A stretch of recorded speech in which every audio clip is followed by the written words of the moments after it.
किसी दूरदार्शनिक ने बड़ी सुंदर बात कही, उसने कहा जीवन में दुख क्यों है। हम सबके जीवन में किसी प्रकार का दुख, किसी प्रकार का अनसर्टेनिटी जो है, जो मन की एक चंचलता है, वो क्यों है? तो कहते हैं इसलिए है क्योंकि मन चाहता कुछ और है, सोचता कुछ और है और करता कुछ और है। और अगर इस बात का हम अध्ययन करें तो बात बिल्कुल सही है। हम सब लोग शांति चाहते हैं। हर एक व्यक्ति अपने जीवन में, कोई भी आदमी चाहे संसार में भी रह करके ऑफिस जा रहा है, कर्म कर रहा है, तो उसके पीछे उसका हाव भाव क्या है कि मेरी नौकरी अच्छी रहेगी तो मेरी जीवन की सिक्योरिटी अच्छी रहेगी, मैं सिक्योर रहूंगा। सिक्योर होना क्या है कि भाई जीवन में कभी कोई कष्ट आएगा, मेरे पास इतना संसाधन होगा कि संसाधनों के होते हुए मैं उन कष्टों को दूर कर दूंगा। यही तो संस की सिक्योरिटी है। अगर मैं नौकरी कर रहा हूं, मेरा बैंक बैलेंस है, अगर मेरे जीवन में कोई परेशानी आएगी तो वो बैंक बैलेंस उस परेशानी को से लड़ लेगा, या वो परेशानी मेरे जीवन में परेशानी नहीं होगी। जो व्यक्ति अनसर्टन है, जैसे हम कॉलेज से निकलते हैं, हमें ही नहीं पता हमारी नौकरी क्या है, तो हर दिन हम एक अनसर्टनिटी में जीते हैं, एक मिथ्या में जीते हैं। अरे कल मुझे नौकरी नहीं मिलेगी तो मेरा जीवन व्यर्थ है, मैं कुछ नहीं कर पाऊंगा। अगर जीवन में कोई कष्ट आएगा तो मैं उस कष्ट का सामना कैसे करूंगा? यही तो भय हमारे जीवन में हमें सताता है।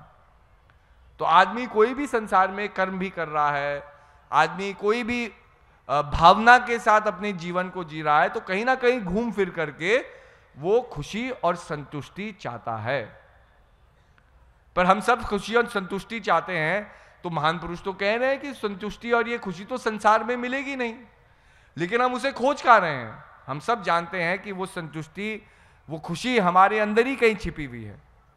चाहते हम संतुष्टि है, खोज हम उसको मोह में रहे हैं, तो मिलता क्या है? संसार का दुख ही मिलता है।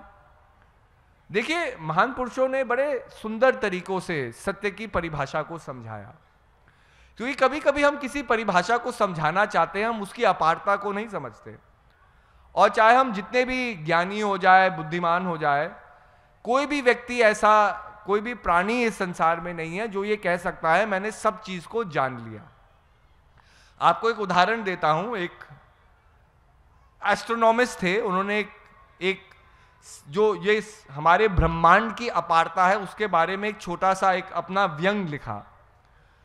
व्यंग वो क्या लिखते हैं कि यहां से बहुत करोड़ों लाइट ईयर्स दूर एक गैलेक्सी है, जैसे हमारा एक सौर्य मंडल है, ऐसे ही यहां से करोड़ों लाखों लाइट ईयर्स, मतलब बहुत, आप करोड़ों मील दूर लगा लो, वहां पर एक गैलेक्सी है, वहां पर एक प्लैनेट है।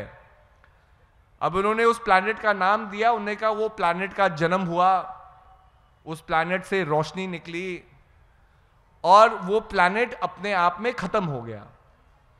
हर एक प्लैनेट का एक लाइफ स्पैन होता है, और जब वो सूर्य खत्म होता है तो उसको सुपरनोवा, एक साइंटिफिक एक्सपीरियंस कहते हैं कि सूर्य में इतना विस्फोट होता है कि सूर्य के अंदर से अगाध शक्ति निकलती है और वो विस्फोट में समाप्त हो जाता है, जिसको सुपरनोवा कहते हैं। द एंडिंग ऑफ अ सन, एक सूर्य का खत्म हो जाना। अब वो ये कह रहे हैं कि जब वो प्रकाश इतनी दूर से यहां आ रहा है, मतलब जब तक वो इस हमारे सौर्यमंडल में पहुंचा, हमारे सौर्यमंडल का जन्म भी नहीं हुआ था, ये पृथ्वी का जन्म नहीं हुआ था, लेकिन जब तक वो रोशनी हमारे पास आती गई, हमारे सौर्यमंडल का जन्म हुआ। हमारे सौर्यमंडल में पृथ्वी का जन्म हुआ, पृथ्वी में अलग अलग गुणों का जन्म हुआ, तत्वों का जन्म हुआ। धीरे धीरे यहां जीवन ने अपना पहला इम्प्रिंट रखा, और धीरे धीरे उस जीवन में लाखों करोड़ों सालों में जब परिवर्तन होता रहा, तब जाकर के एक जीव ऐसा निकला उसमें से, जो मानस योनि है, एक योनि ऐसी निकली, क्योंकि भाई गाय भी है, बंदर भी है, वो आकाश में थोड़ी तारे देखते हैं, मतलब देख तो सकते हैं, लेकिन वो तारे क्या है, उसका ओरिजिन क्या है, ये प्रश्न थोड़ी पूछते हैं कि भाई ये सौर्यमंडल कैसे बना, ये तारा कैसे बना। ये जो इंक्वायरी है संसार के बारे में, हम कहां से आए हैं, जन्म कहां से हुआ है, ये तो कॉन्शियस लेवल में केवल आदमी ही या मानस जो ह्यूमन बीइंग है वही तो इन प्रश्नों को पूछता है। तो कह रहे हैं कि जब वो प्रकाश चल ही रहा है, मतलब वो सूर्य खत्म हो गया, उसका प्रकाश हमारे पास आ ही रहा है, पृथ्वी में हमने जन्म लिया और हम इस मुकाम पर, इस कॉन्शियस स्टेज पे आए कि एक दिन हम आकाश में उस तारे को टिमटिमाता हुआ देख सकते थे और जान सकते थे कि इतने लाखों करोड़ों दूर एक सूर्य है जो समाप्त हो गया है, लेकिन उसकी रोशनी को हम अभी भी देख रहे हैं। यह है इस ब्रह्मांड की अपारता, कितना अपार यह ब्रह्मांड है।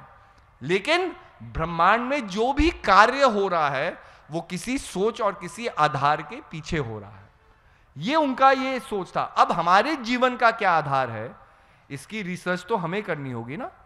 अब ये संसार बना, उसमें तत्व बने, ये योनियां बनी, आकाश बना, ये सब क्यों बना?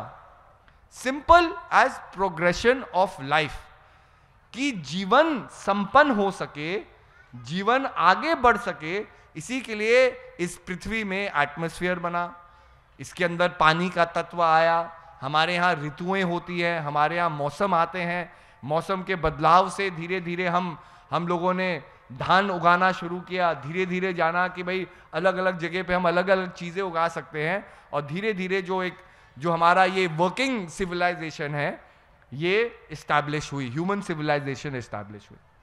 लेकिन अगर आप प्रकृति को देखोगे, प्रकृति क्यों बनी? ताकि ये ह्यूमन जो बीइंग है इस दुनिया में स्ट्राइव कर सके, इस दुनिया में अपने जीवन में अग्रसर, इसको प्रोक्रिएट कर सके। अब अगर हम आए हैं तो इसकी भी कोई वजह होगी। अगर पूरे अपार ब्रह्मांड ने एक पृथ्वी लोक को बनाया जो कंड्यूसिव है ह्यूमन लाइफ को सपोर्ट करने के लिए, तो इसके पीछे यूनिवर्स की, अपार ब्रह्मांड की भी तो कुछ सोच होगी। अब ये सोच क्या है, इसी को जानना, इसी प्रश्न के उत्तर को पाना ही जीवन का सबसे बड़ा धर्म माना जाता है।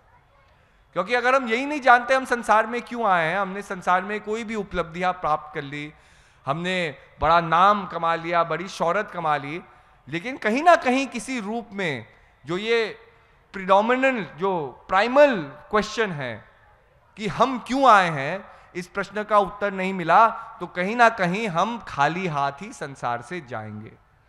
और ये खाली हाथ संसार में से जाना ही क्या है? असंतुष्टि है।